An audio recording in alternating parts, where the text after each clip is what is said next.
the results of the exam, which is often known as one of the toughest hurdles for aspiring civil servants, is out. With that, I, Saumya Solanki, welcome you to a fresh episode of Straight Up by EdexLive. The Union Public Service Commission, or UPSC, is often called the gateway to India's elite civil services. With over 11 lakh aspirants registering every year, it's more than just an exam. It's a dream, a challenge, and for many, a lifelong pursuit.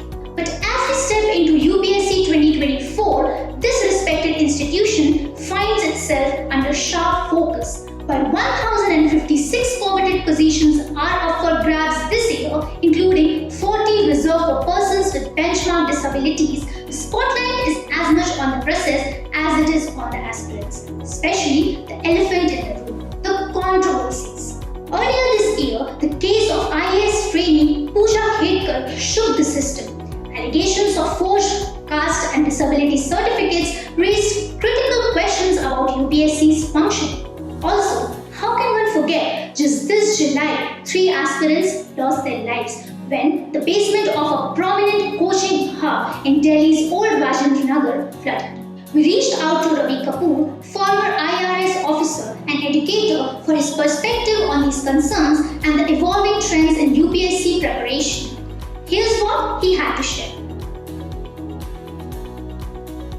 So the UPSC Mains results are out and students have now been notified about the status. जितने भी लोगों ने mains का exam लिखा था उनको पता चल गया है whether they have been called for the interview or not. It's a big pivotal moment. It's a very difficult step to cross.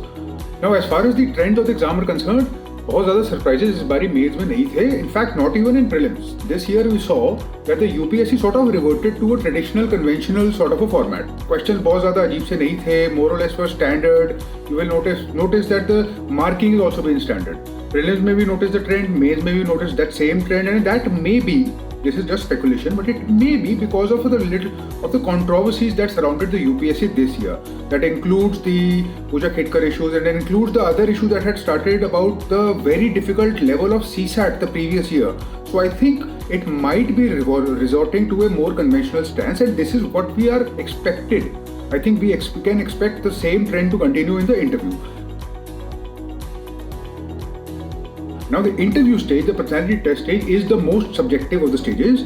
You're going to face a panel of 5 people, very seasoned people, perhaps retired civil servants. Maybe they will be professors. They're going to ask you questions, maybe from your DAF. They might ask you questions from current affairs. The point is that you should be well informed. Now, contrary to popular belief, even if the interview is a little bit subjective, preparation is vital. You need to have a structure in your head in the answers of what you're going to say on various questions being asked, just like you have a format in your head when you write answers for the mains exam. Secondly, when it comes to the interview, you want practice and you want to optimize on the width of experience. So you want to have as many mock interviews as possible. You want to make sure that you are going in front of as many panels as possible, because you see, I've personally been in various interview panels, mock interview panels and such. I've given 3 UPSC interviews and I've cleared those interviews with varying degrees of marks. Every interview I gave had a different feel to it. The types of people that I went, the type of mood, the environment, the receptivity, the positivity varied. So there is subjectivity.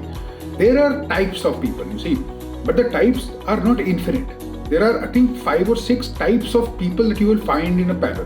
Different panels have different personalities. You need to expose yourself to as many as possible. If you do that, you will sort of get a feel of what sort of panel you're dealing with. What sort of questions are being asked. Are they more directed questions? Are they more oriented towards current affairs? Are they more oriented towards social issues? Are they interested in you or your hobbies or your accolades or your achievement, etc., etc.? And these can take various dimensions. It can take different formats. The whole interview can be just about your optional subject. The whole thing can be only about current affairs and nothing to do with your hobbies. So you want to optimize on width. Third, practice cannot be overemphasized as far as the interview is concerned. You want to do rigorous practice, not only for mock interviews while going and actually being in that situation, but also by using your phone and by using your people and by using the paraphernalia around you. It's very important to have as much practice, vocal practice as possible. And when I say practice, I'm talking about very deliberate practice. You want to take your DAF and you want to make all possible questions that can be asked from all possible sections. That includes the place of your birth, it includes your alma mater, your education, your qualifications, it includes your hobbies, your extracurricular activities, it includes your service preference, it includes your cadre preference. You want to make a list of questions from all of these possible areas, and you want somebody, maybe your friend, maybe your parents, maybe your brother or your sister, to ask you questions, and you need to vocalize. You need to output language from your mouth, and you need to be able to have that conversation. You also need to be comfortable with counter arguments. If you say something on an issue and somebody asks you a counter question, or they present some counter argument and they see how you respond, a bit of a micro debate might happen in an interview. You want to be able to respond without being aggressive. You want to be able to make sure that what you're saying makes sense and that you are also considering and factoring in what the other person has said. So that way of presentation is very important. It's polite, it's professional, but it is also to the point. It is not necessary that you will always have to just hold your stand and just take a very aggressive stand. So don't do that. Your agreeableness and your sense of analytical thinking and the openness of your mind will become displayed and will become manifest while you undergo the interview. So those are my suggestions. All the very best to all the students who've cleared the mains, but also very important, be proud of everybody who has actually been through the phase and reached this stage, because it is not easy and there is an element of luck involved.